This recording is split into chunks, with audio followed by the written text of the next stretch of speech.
Hi, I'm Amy Goodman, host of Democracy Now! The climate crisis, the curtailment of reproductive rights, authoritarianism. These threats aren't looming. They're here now.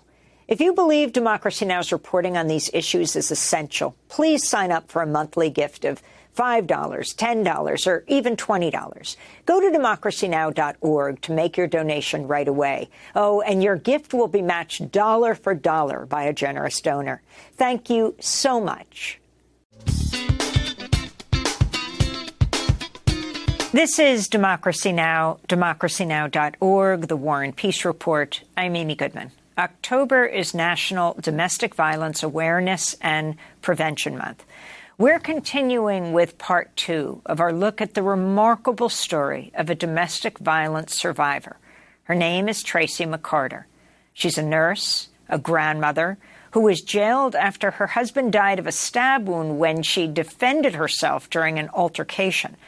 Her imprisonment sparked outrage across the country.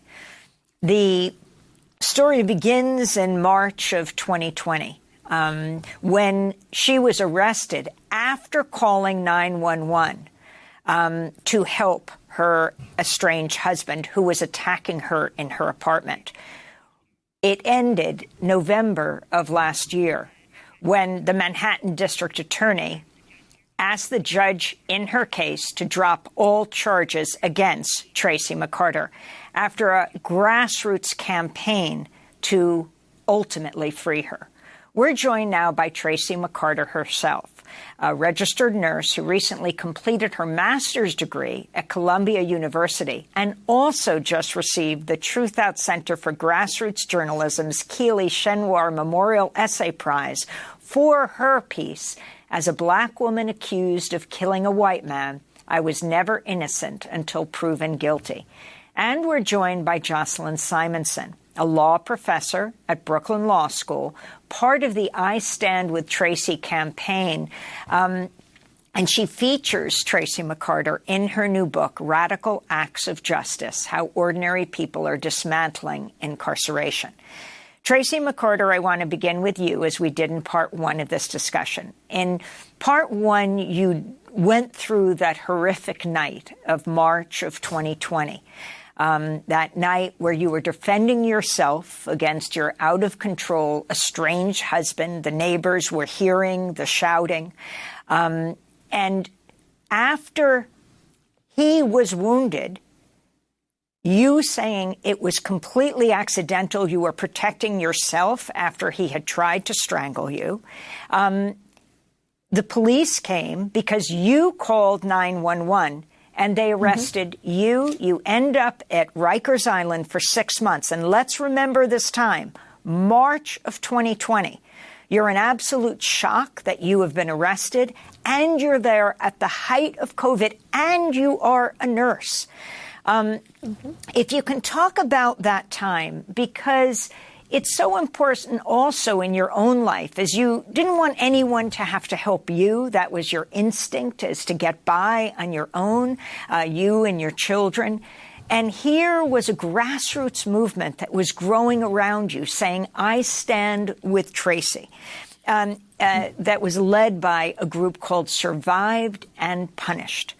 If you can talk about that time when you started to respond to them, and to people saying, you are not alone in this. And we want to not only publicize this because of you surviving domestic violence, but because of so many others. So when I came home from Rikers, at the time, my hospital had said that I could return to work as long as I was released.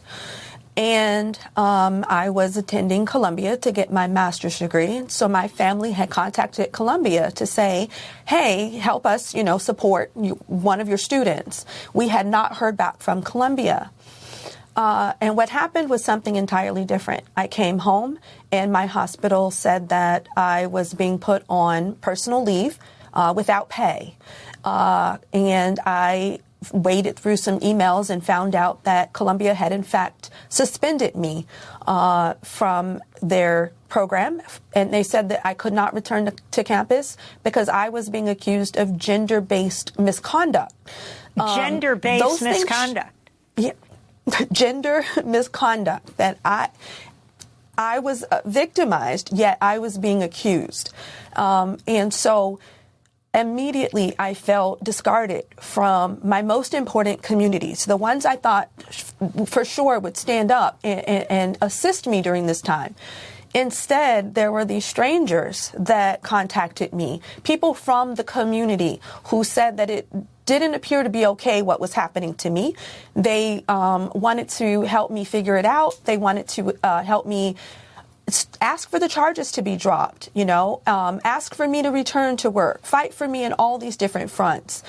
And like you said, as a person who's used to giving assistance and not receiving it, I was pretty resistant to it at first. But when I figured out that I was so far in over my head and I wasn't going to get out of this on my own, I did reach out to them. And we made this campaign where, they said, some campaigns have been successful with wearing solidarity T-shirts, into court. And my lawyers were like afraid of that because they're like, it could anger the judge. We don't know about that. But going to court every 60 days, I had to be there to get my electronic monitoring renewed. And I continuously asked for bail. I realized that the judges already weren't happy with me. And so what would I risk by being bolder in my approach and showing that I, in fact, had community support? One of the lies that the prosecutor kept saying is I was such a flight risk because I didn't have community in New York City, when I was, in fact, not just going to work full time, getting my master's. I was buying an apartment in Queens and planning to make New York City my home. I had been here since 2014. And so we started I designed with a friend of mine that T-shirt. And it was important to me that it had both Stand With Tracy and also Free Them All, because I realized this wasn't something unique that was happening to me. This happens routinely with Black and brown women, especially, who aren't allowed to invoke, self-defense. New York State does allow for self-defense. If someone comes into your home and they are attacking you, you're supposed to have the Castle Doctrine say, I have no duty to flee. If I am in danger, I get to use up to and including lethal force to defend myself. And yet we see over and over again that's not allowed for women who look like me. And so having people who absolutely saw me, who didn't just discard me simply because I had handcuffs put on me. It was powerfully empowering. And it taught me a lesson that not only am I worthy to ask for help, that there's strength in asking for help. And I think that's one of the most important messages I want to make sure that I get across, is that I became stronger by relying on my community and their strengths to come forward and help me fight for my life. Because let's be clear, I was still in a fight for my life. Tracy McCarter, so you graduated in May from Columbia Graduate School and shared a photograph showing you in your cap and gown. You're wearing also a black banner that reads, Columbia U failed to support this criminalized DV survivor. I graduated anyway. The light blue gown with the black banner, you wore that as you crossed the stage to get your diploma. Can you talk about the response to that and how you felt making that statement? Yes. So by the time I had to actually fight Columbia to get reinstated. And I did so by simply highlighting. I literally highlighted page 12 of the student misconduct handbook that they sent to me. And it said they should try to preserve my right to my education as long as no other students were being put in danger. And by that time, all of Columbia's classes were by Zoom. And I thought, so how can I hurt someone from my own apartment? And I forced them through meetings to acknowledge that this was, in fact, their policy. By the time they reinstated me, I didn't even want the degree. but it was important to me that I make them allow me to finish. And so I did. While fighting for my life, while preparing for trial, where I was facing 25 years to life, I went back to class. I completed my capstone project, and I'm proud of the work that I was able to do. And at first I thought, I'm not going to go to their graduation. But then I thought this could be a moment that's so powerful where I speak to them, because they clearly weren't hearing me. I never received an apology. I never received, there were a couple people from Columbia that kind of said, we're really sorry this is happening to you. But they also, in that same meeting, said, our hands are tied and there's nothing we can do. And so I went to Staples and I had this banner made, and I was deceptive, because you're not allowed to take anything on stage. And so I rolled that banner up really tightly, and I carried it like it was a cane. And I thought, I really hope they don't catch me.